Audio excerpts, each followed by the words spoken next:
So, good afternoon guys. Update tayo sa Tucson natin. Andito tayo ngayon sa Hyundai Commonwealth. So, yun nga, last month siguro iniwan natin yung Hyundai natin kasi pinalinis natin yung manifold, intake, so, and everything. So, yan, kukunin natin dito at all goods na raw. So, let's go. Kunin natin. So, ito na yung Tucson natin na black.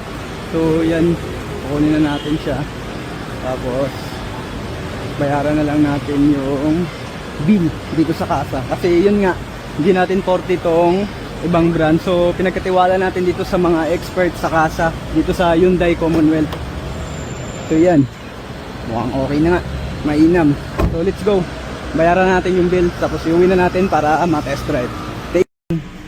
Dala na natin tong Tucson natin na CRDI diesel. So ito, nabayaran na natin yung payment. So, uwi na natin to. All goods na. Sila na mismo nag-test drive nito para bago nila to pakawalan sa atin, eh, hindi na magkaka-problem. So, tara.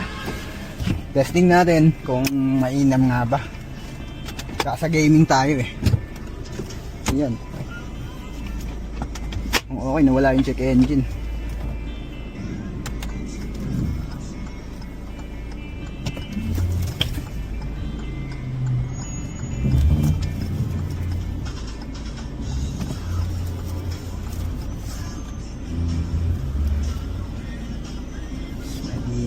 Unang labas pa lang natin eh, medyo okay.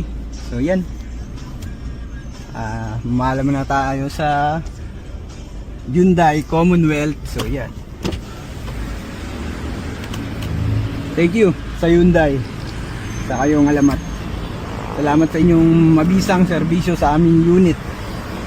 So yan lang ang update natin ngayon dito sa Tucson natin na si CRDI diesel. So yan lang, thank you.